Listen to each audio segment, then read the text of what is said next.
Welcome back, friends. It is Wednesday, October the 18th, and you're here with Paul Thompson at Huntersville United Methodist Church and Steve Autrey at Denver United Methodist Church. As always, we're grateful that you would give us a few minutes. We thought that in light of the current events going on in the world today, especially around the war in Israel, that it would be important for us to spend a few minutes placing that into perspective for us as people of faith in Jesus Christ, as we think about all of the ways that our faith intertwines with the Jewish faith, with the Islamic faith. So it's a long, difficult history, Steve, and where does all of this start? Where does the controversy start? Oh, it's as old as time almost.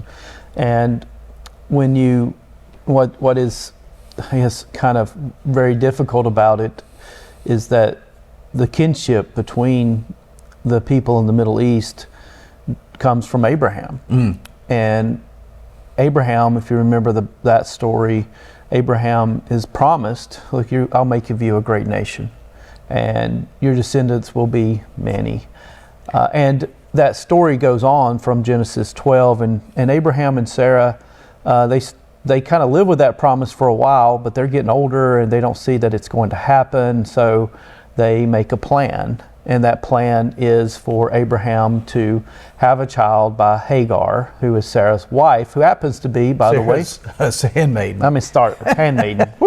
Yeah, I'm cut off. So thank you for correcting me. Servant, handmaiden, who is Egyptian, right? So when Abraham and Sarah go into Egypt, they come back with booty, with spoil. They come back, and Hagar is one of those possessions. And so Egyptian, Abraham being the first called out of Mesopotamia, right? Out of Ur of the Chaldeans, from basically where the Persian Gulf, where Iran, Iraq meet. Right. That's where Abram was from. Yeah, it's and so you get this. In that you get a blending of peoples and customs and traditions, and so Hagar provides a son. His name's Ishmael, but the problem there that's not what God wanted. So we say Ishmael was not the child of the promise. The child of the promise was the child that was going to be between Abram and Sarai, and yet God makes a promise, right, to Hagar and Ishmael. Well, so that plays out. So Hagar is raising Ishmael as Abraham's son in the camp, because they traveled, they lived in tents, and then Jacob is born. Not Jacob, because you don't have to help me out today. Isaac is born. If you get even notable people like us get these names out of order every now. Isaac is born, and Sarai sees Isaac and Ishmael playing together, and she gets concerned. She almost gets jealous. I don't want him challenging my son for the inheritance. So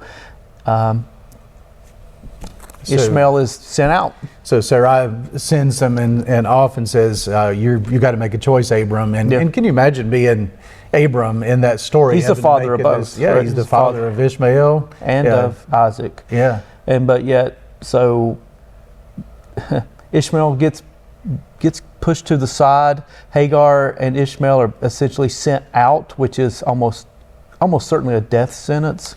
And that's yet, a beautiful story of Hagar, and they're sending out, and she basically lays Ishmael on the ground and says, okay, we're going to die. Yeah. There's no way we're going to survive. You said that's a beautiful story? Well, it's a beautiful story in the fact that then the angel, a messenger from God, comes and says, hey, don't worry, God is going to be with you and bless you, and the child Ishmael shall be the father of a great nation as well. Yeah. Which is quite interesting to think about. We often don't really acknowledge as much about that promise, but what we often see is we talk about the Edomites, the Arab people often trace their ancestry into this line of Abram through Ishmael. Yeah, so I guess the very simplistic understanding is, again, this is much more complicated than I'm making it out to be, that the Arab tribes descend from Ishmael. and then Judaism comes from Isaac, who Isaac will have his son Jacob. Jacob's name is changed to Israel.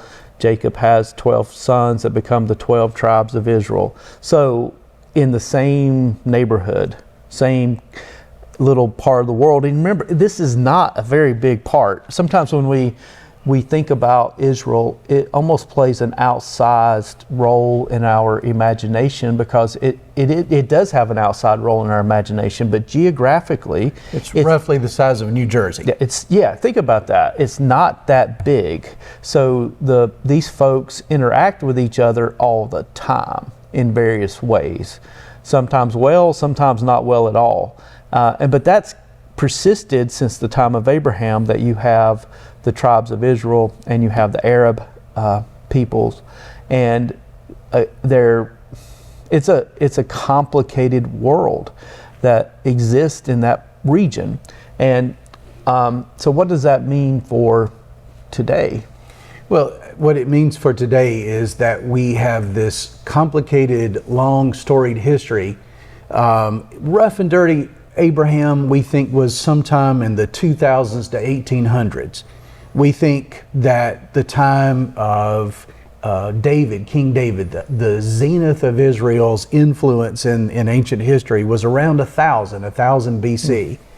Then we trace the history. Israel becomes this somewhat regional power under David, and then that power wanes, and finally in 722 BC, the Assyrians attack the 10 northern tribes, ransack that. 587, the southern tribes fall, and once again, Israel basically does not exist. It is it's this blip on the screen of human history. The Greeks eventually come in, then the Romans take over, and for millennial, Israel you do have is the restoration to a sense when under Nehemiah and Ezra, whenever the Persians allow them to come back and rebuild, but they're a vassal state. Mm-hmm. They don't only exist at the behest of a larger empire. And then the Greeks come in under Alexander the Great. They dominate the region about 322, I think. Mm-hmm. And then there's a small little blip again. The Hasmonean period? Right, the 174, the Maccabees, mm-hmm. The rise of the Maccabees, and they throw off the yoke of oppression that one of the successors to Alexander the Great was a general they overthrew. But even then, it was only a small period of time before the Romans show up, and then the Romans assert their authority, and Israel is once again under the thumb of a larger empire. And that's the time of Jesus. So Jesus comes in under Roman domination. And so I think the point that we want to make is, even though God had promised Abram, look, your descendants are going to inherit this land and I'm going to give it to you forever, this promise is often seen in peril. Just as it was in peril when Abram and Sarah had no heir, it's always been this tenuous promise. It's always been this difficult promise. And it's always been contested. Always been contested. And so we're about to wrap up with that little bit of history. I think it's very important tomorrow. Why don't we start with the history of what happens from the time of Jesus on? Because that really does help us understand how we got to today, and the animosity between Palestinians, between Arabs, between the Jewish state of Israel. Well, we'll go back. We'll come back tomorrow. We hope that we're at least giving you some information that helps put in perspective. So we'll look forward to talking about it. And in the meantime, check out it's very likely your Bible has some maps. Mm-hmm. Check out the biblical maps, and you'll see the Wesley Study Bible, for example, has a great deal of maps that will walk you through the different periods of time of the land of Israel. You can find these online or just about in all various places, but take a look and get an idea of what the geography is, and we'll talk more about that tomorrow. Thank you for your time.